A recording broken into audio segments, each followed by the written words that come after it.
You stare at the syllabus, and there it is, the date circled in invisible red, presentation day. Your stomach tightens before your mind even catches up. It's not the material. You know the material. You've read every chapter, highlighted every key point, rehearsed the arguments in your head 100 times. But knowing and speaking are two different countries, and somewhere along the way, you lost your passport to the second one. Maybe you've already started negotiating with yourself. What if I just take the grade hit? What if I switch sections? What if I email the professor and explain that I work better in writing? These aren't excuses. They're escape routes your nervous system has been mapping for years, maybe decades. And every time you find a way out, a small part of you exhales in relief, while another part whispers, "You did it again. You ran."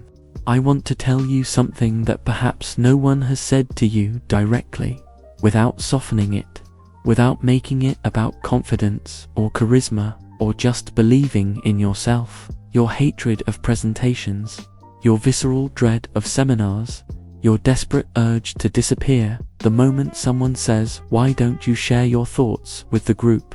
None of this is weakness. It's protection. It's a fierce, almost primal strategy your mind developed to shield you from what it perceives as a very real threat. The danger of being seen, being heard, being judged. And here's the thing about protection: it usually starts as love. Somewhere in your history, your psyche looked at the landscape of social exposure and decided, this is not safe. We need walls, we need exits, we need silence. That decision wasn't irrational. It was probably wise, given what you knew then, given what you'd experienced. But protection has a way of overstaying its welcome. The fortress that once saved you can become the prison that holds you. Think of it like a smoke alarm in your kitchen. The first time it goes off, it saves your life. You smell the smoke, you hear the shriek, you get out. The alarm did its job. But what happens when that same alarm starts screaming every time you make toast, every time you boil water, every time you open the oven to check on dinner? Suddenly, you're not being protected, you're being terrorized by your own safety system. You start cooking less. You start avoiding the kitchen altogether. You start ordering takeout just to keep the peace. That's what's happening in your nervous system when you think about standing in front of a room full of people. The alarm is going off. Your heart races. Your palms sweat. Your throat tightens like someone's pressing their thumb against your windpipe. Your thoughts scatter like startled birds. And your body screams one message, loud and clear. Get out, now. This is dangerous. But here's what I need you to understand, and I need you to really hear this. You are not the alarm. You are not the smoke. You are the person standing in the kitchen, learning slowly, patiently, with great compassion for yourself, how to adjust the sensitivity, how to check if there's actually a fire, how to tell the difference between real danger and burnt toast. I know you've thought about dropping the class just because of one presentation. I know that a simple good morning to a group can feel like a final exam. I know that your hands shake when you hold your notes, and your voice comes out thin and strange, like it belongs to someone else. I know that after it's over, after you've somehow stumbled through, you don't feel relief, you feel the autopsy beginning. I said too many times. I forgot that point. They were looking at me weird. I sounded stupid. I am stupid. You're not stupid. You're not weak. You're not broken. You're trained. Your nervous system has been trained to interpret public exposure as threat. And like any training, it can be examined. It can be questioned. It can, with time and care and the right kind of practice, be revised. But before we get to any technique, before we talk about breathing exercises or exposure hierarchies or cognitive reframes, I want to sit with you in the reality of what this feels like. Because the self-help industry has a terrible habit of rushing past the pain to get to the solution. as if acknowledging how much something hurts is just an inconvenient detour on the way to transformation. It's not. The acknowledgement is part of the transformation. You cannot change what you refuse to see. You cannot heal what you refuse to feel. So let's feel it for a moment. The dread that starts days before. The way your sleep fractures as the date approaches. The mental rehearsals that never seem to prepare you for the real thing. The way you watch confident people raise their hands, speak up, take space and wonder what's wrong with you that you can't do the same. The shame spiral after. The quiet voice that says, you'll never be normal, you'll never be enough, you'll always be the one hiding in the back. I see you, I see all of it. And I'm not here to push you onto a stage with a pep talk and a pat on the back. I'm here to walk beside you as we figure out, together, how to recalibrate this alarm system so it stops running your life. Because here's the question that really matters. At what cost have you been protecting yourself? How much of your academic life, your professional potential, your simple human desire to be heard, how much of that have you sacrificed on the altar of avoidance? Not because you're lazy, not because you don't care, but because the fear felt bigger than anything else in the room. The goal here isn't to turn you into someone who loves public speaking. It's not to make you crave the spotlight or dream of keynote addresses. The goal is much simpler and much more profound. To give you back the choice. To help you reach a place where fear is one voice in the room, not the only voice. Where you can feel the tremor in your hands and still say what you came to say. Where you can walk to the front of the room not with confidence, necessarily, but with something better, something quieter and more durable. Courage. Real courage. The kind that doesn't pretend the fear isn't there but moves forward anyway, one small step at a time. That's where we're headed. Not to fearlessness, to freedom. And the path there, it starts with understanding. It starts with seeing clearly how you got here. What beliefs took root in you? What experiences taught your body that visibility equals vulnerability equals danger? It starts with compassion, not the soft, patronizing kind, but the fierce kind that says, you have been carrying something heavy, and it's time to set it down. In the chapters ahead, we're going to explore this together. We'll look at where these patterns come from. We'll examine the hidden logic of your avoidance. We'll learn practical tools, real ones, not platitudes for gradually, gently expanding your capacity to tolerate the discomfort of being seen. And we'll meet someone who understood this struggle intimately, someone whose story has echoed through millennia, precisely because it speaks to this very human fear of inadequacy, of being asked to do more than we believe we can. But that's for later. For now, I just want you to breathe, to notice that you're still here, still reading, to recognize that something in you is reaching toward change, even if another part is terrified of what that change might require. Both parts are welcome here. Both parts belong. And somewhere between them, between the fear and the reaching, that's where the real work begins. There's an ancient story that reads like it could have been written yesterday. A man stands at the edge of an impossible assignment. Not a classroom presentations, something far more terrifying. He's being asked to speak before the most powerful political force of his time, to demand what no one has ever demanded, to use his voice as a weapon against an empire. And what does he do? He negotiates, he deflects, he searches desperately for an exit. I can't do this, Moses says. I'm not the right person. My mouth doesn't work the way it should. Send someone else, anyone else. Does that sound familiar? Strip away the burning bush and the ancient desert and the weight of millennia, and what you find is something breathtakingly ordinary.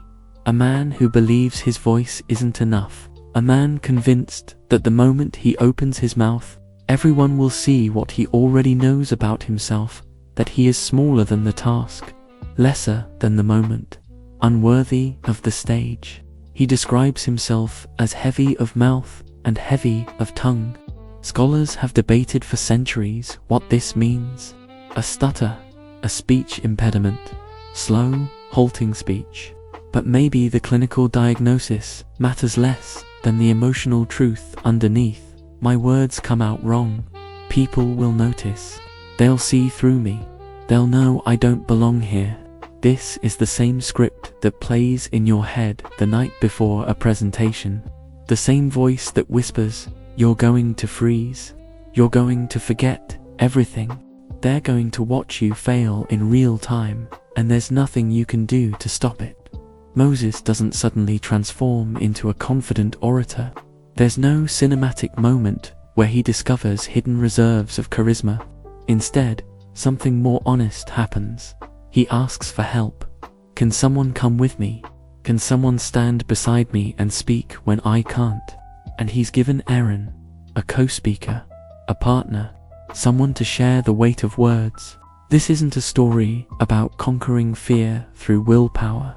It's a story about managing fear through support, about finding the colleague who'll take the first slide, about asking the professor if you can present a shorter section, about writing every word down because the structure holds you when your confidence can't.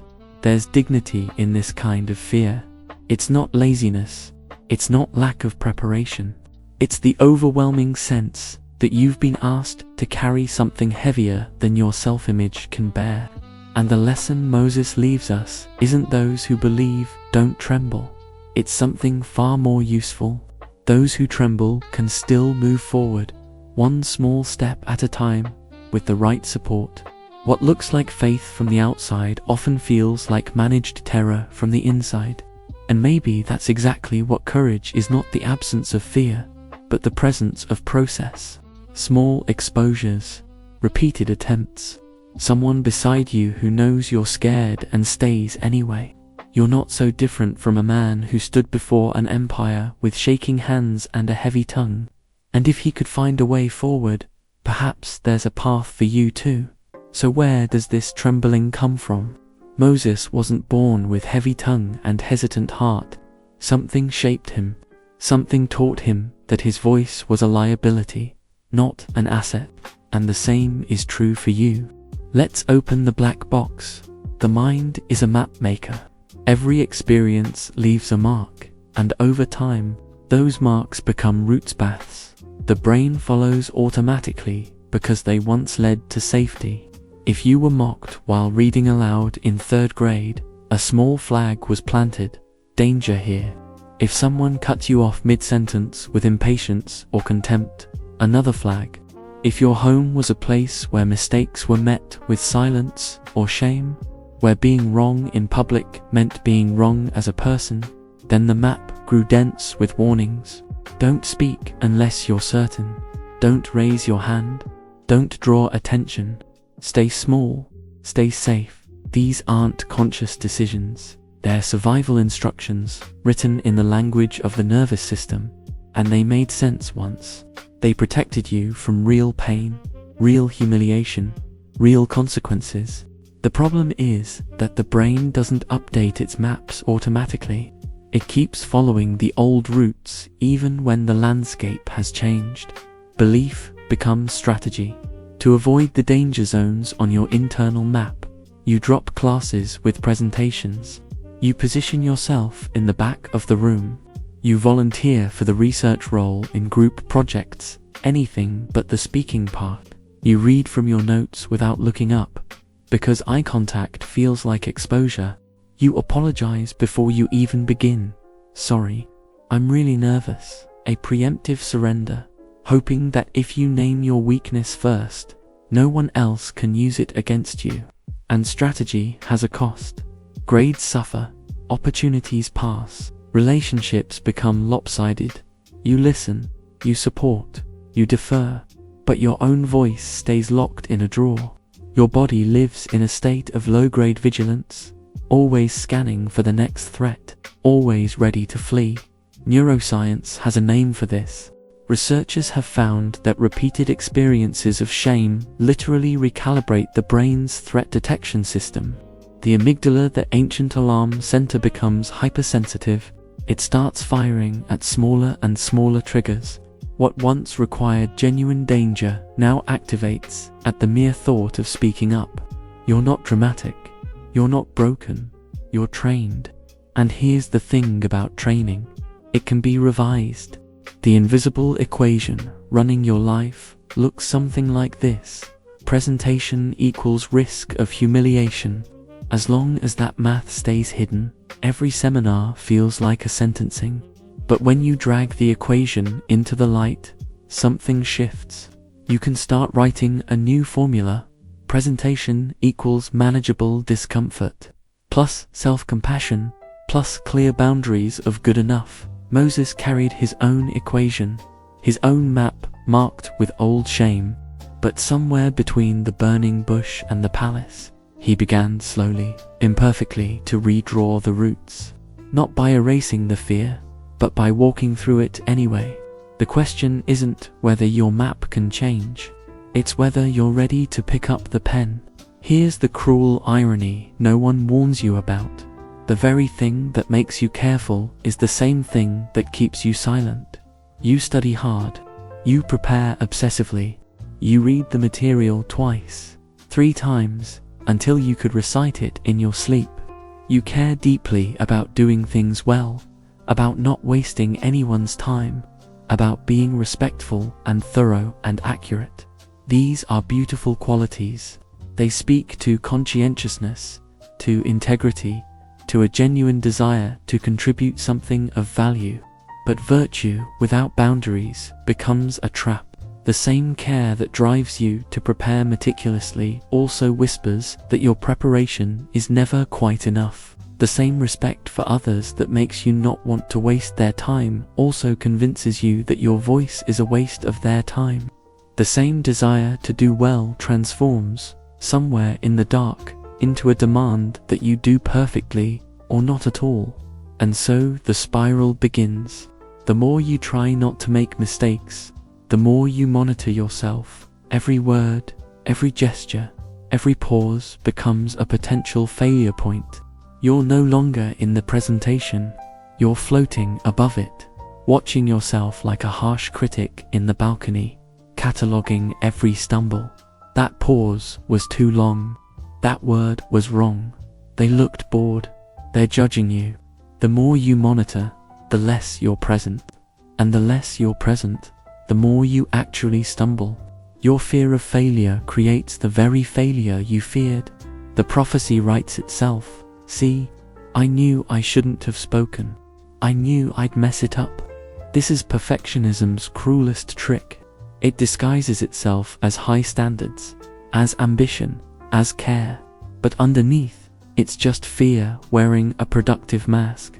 It tells you that the only acceptable outcome is flawless. And since flawless is impossible, the only safe choice is silence. Moses knew this trap. A man raised in palaces but belonging to neither world. A man who had already failed publicly. Dramatically, his impulsive act of violence had cost him everything, sent him fleeing into the desert. When he stood before that burning bush, he wasn't just afraid of speaking poorly. He was afraid of failing again, of confirming what he suspected about himself, that he wasn't built for this, that his past mistakes had disqualified him from future purpose. But here's what the story teaches. Boundaries on virtue aren't betrayal of virtue. They're the maturation of it. Caring about quality doesn't mean demanding perfection. Respecting others doesn't mean erasing yourself. Wanting to do well doesn't mean refusing to do anything until you can do it flawlessly. Moses didn't wait until his tongue felt light. He didn't wait until confidence replaced fear. He moved forward with heavy mouth and uncertain heart, letting good enough be the threshold instead of perfect. What would it mean for you to put a boundary around your care? To say, I will prepare thoroughly, and then I will stop. I will speak imperfectly, and that will be acceptable. I will be present instead of perfect. The cage isn't your standards. The cage is the absence of a door.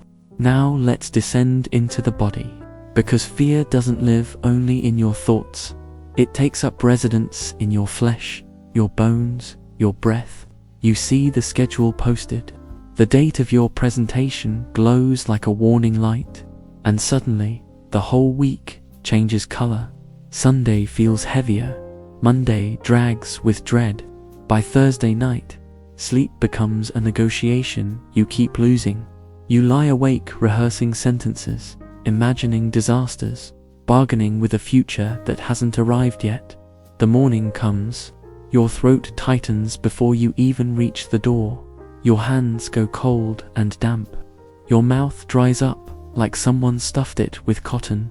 There's a strange buzzing in your chest, a restless energy that wants to bolt. Every cell in your body is screaming the same message. Run, hide, disappear, but you don't run. You walk to the front of the room on legs that don't feel like yours. You start speaking, but you're not really there. You're somewhere above yourself, watching, judging, waiting for the collapse. You talk without breathing. You stare at your notes like they're a life raft. You rush through your points like someone fleeing a burning building, desperate to reach the exit. And then it's over. For everyone else, the moment passes. They move on to the next topic, check their phones, think about lunch. But for you, the real ordeal is just beginning. The autopsy starts before you've even sat down. I stumbled on that word. I forgot to mention that point. They looked bored. That pause was too long. I sounded stupid. I am stupid. On the walk home, you whisper cruel things to yourself. Names you'd never call a friend. Judgments you'd never speak aloud. And you carry them for hours, sometimes days, sometimes longer. Then, a few weeks later, in a meeting at work, someone casually says, "Hey, can you present this part?" And the whole film starts playing again. Same racing heart, same dry mouth, same desperate wish to be anywhere else. This is not weakness. This is not drama. This is an alarm system doing exactly what it was trained to do, just at the wrong volume, for the wrong reasons. Moses must have known this feeling. The burning in the chest before approaching Pharaoh, the clenched jaw, the sweating palms, the voice that wanted to retreat back into the safety of silence. His body had learned the same lesson yours has. Speaking up is dangerous. Every confrontation was a fire his nervous system wanted to escape. But the answer isn't to disconnect the alarm entirely. A life without any warning signals isn't brave, it's reckless. The answer is calibration. Learning to distinguish between real fires and burnt toast. Training your system to respond proportionally, not catastrophically. You don't need to become an extrovert. You don't need to fall in love with stages and spotlights. You just need to reclaim your right to exist out loud, to speak, to stumble, to be imperfect in public without destroying yourself from the inside. That's not transformation. That's liberation. Before we build a way forward, let's pause for 3 questions. Not to wound you, to clarify. Where in your life have you said "I'm fine" while your body screamed otherwise? What relationship do you call peaceful that's really just your silence? What request have you postponed because asking might make you look weak? If any of these land, that's not failure, that's information. And information becomes boundaries. Now let's construct a micropath out. No miracles, no overnight transformations, just small, possible steps with reasons behind them. First, rename without shaming. Stop saying "I'm a disaster" at presentations. Start saying, "I have a pattern of fear around public speaking." This isn't semantic games, it's a fundamental shift. The first sentence makes you a defendant. The second makes you a manager. You're no longer the problem.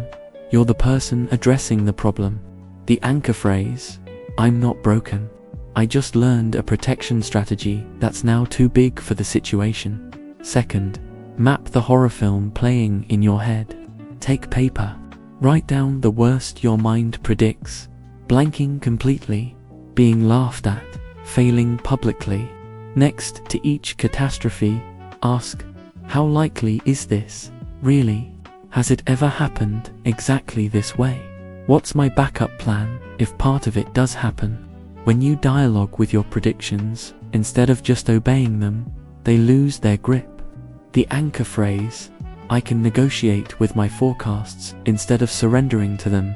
Third, graduate your exposure. Build your own hierarchy.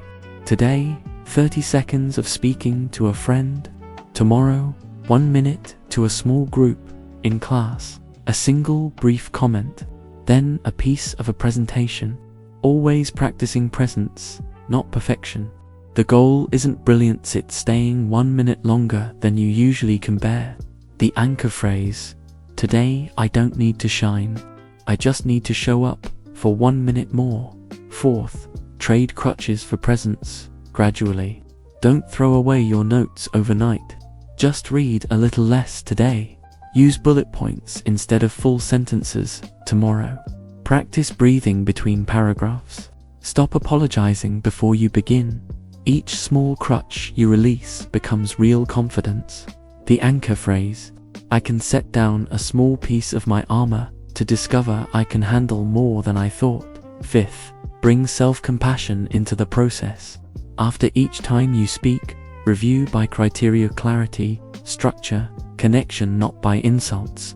Speak to yourself the way you'd speak to a nervous friend. The anchor phrase, I can be demanding about the content and gentle with the person at the same time. Moses didn't have a script, but he had Aaron. He had negotiated terms. He had a structure that made the impossible merely terrifying. That's what you're building here. Not fearlessness, but framework. Here are sentences you can practice today. I want to contribute, and I can present this part. The rest I can't guarantee. I'll speak, but can I start in pairs this first time? I need a minute to breathe, then I'll continue. Thanks for the invitation. I'll pass this time, but I can send written notes. These aren't tricks, they're boundaries. They organize your right to exist out loud. Let's return to Moses one more time, not to make him a hero, but to see him clearly. He didn't wake up one morning with a golden tongue. There was no moment where fear evaporated and confidence flooded in. The man who called himself heavy of mouth remained heavy of mouth. What changed wasn't his stutter or his hesitation or his deep sense of inadequacy. What changed was his relationship to all of it. He walked forward anyway, with fear, not without it. In stages, not in leaps. With help, not alone. He asked for Aaron. He negotiated the terms of his speaking. He went to Pharaoh, came back, went again, failed, returned, repeated. The rhythm of his journey wasn't triumph, it was process. Small steps, managed terror. Enough support to keep moving without shattering. The great turning point in his story isn't the parting of the sea. It's earlier, quieter. It's the moment he stops demanding that his fear disappear and starts building a structure that can hold him while he's still afraid.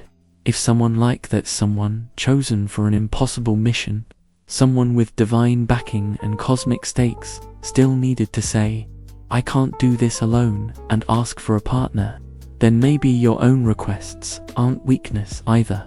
Maybe asking to present in pairs isn't cowardice. Maybe requesting a smaller section to start isn't failure. Maybe needing extra time to prepare isn't proof that you don't belong. Maybe it's just honest architecture. The scaffolding you need to cross from here to there without collapsing in the middle. So when you sit down to prepare your next presentation, try something different. Treat your voice like something that deserves care, not punishment. Approach the task like a laboratory, not a courtroom. You're not on trial. You're practicing. You're learning. You're slowly, imperfectly, courageously expanding what's possible for you. The useful question after you speak isn't, was it perfect? Perfection is a lie we tell ourselves to justify never trying. The useful question is this: was I present enough to be understood? Did I respect myself along the way? If the answer is yes, even a partial yes, even a shaky yes, that's growth. That's victory. That's the sea parting, even if just a little. And if the answer is still no, if you rushed through without breathing, if you couldn't meet anyone's eyes, if the old shame came flooding back the moment you sat down, you're not failing at being human. You're in process. Moses spent 40 years in the desert before he ever stood before Pharaoh. 40 years of preparation he didn't even know was preparation. Your own wilderness might feel endless, but it's doing something too. It's shaping you. It's teaching you. It's making space for the voice that's still learning to trust itself. The presentation isn't the destination. It's just one more step across the sand, and you're still walking. Remember the smoke alarm. We don't throw it away. We learn to cook without setting it off every time. We learn to tell the difference between actual fire and burnt toast. We learn that the alarm can ring and we can still stay in the kitchen, still finish the meal, still trust ourselves to handle what comes. You're going to stumble. Somewhere in your next presentation, you'll lose a word. Your voice will catch. You'll glance at your notes more than you planned. Your hands might shake. Your heart will almost certainly race. And still you can walk through it with dignity. One day, you'll notice the alarm rang quieter than before. Another day, you'll realize it rang and you stayed anyway. And someday, maybe, you'll press the test button yourself just to show your body who's in charge now. Not the fear. You. Maybe you'll never be the person who raises their hand first. Maybe you'll never volunteer for the keynote or chase the spotlight. That's okay. That was never the goal. The goal is this: that fear stops being the only voice at the table. That when opportunities arise, you get to actually weigh them, instead of automatically fleeing. That the seminar becomes neither a stage for humiliation nor a stage for glory, but simply a laboratory, a place where you practice, with care and patience, the quiet right to exist out loud. Moses never became a polished speaker. The text doesn't say his tongue grew light or his words became silver. What it says is that he spoke anyway. He delivered what needed to be delivered. He led a people out of bondage with a voice he never fully trusted, and maybe that's the most human thing about him. Not the miracles, the trembling, the showing up despite. If someone who described himself as heavy of mouth could find, slowly, a way to say what needed to be said, then perhaps there's a voice in you that hasn't been fully heard yet. It doesn't need to shout. It doesn't need to dazzle. It just needs the chance to appear. So I'll end where I began, with the same truth. Your hatred of presentations, your dread of seminars, your visceral urge to disappear when eyes turn toward you, none of this is weakness. It's an intense protection strategy your mind created against the perceived danger of being seen and judged. But protection can soften, alarms can recalibrate, voices can emerge. In the next 24 hours, choose one small gesture. Write 30 seconds of speech and read it aloud to a friend. Ask to present one section in pairs. Practice saying, "I need a minute to breathe." Then notice your breathing afterward. Notice what shifts. If this topic stirs deep pain, please seek professional support. There's no shame in needing more than words on a page. You don't have to love seminars to cross them with dignity. And dignity, quiet, hard-won, deeply human dignities, the ground from which realistic courage grows. Your voice is waiting. Let it speak.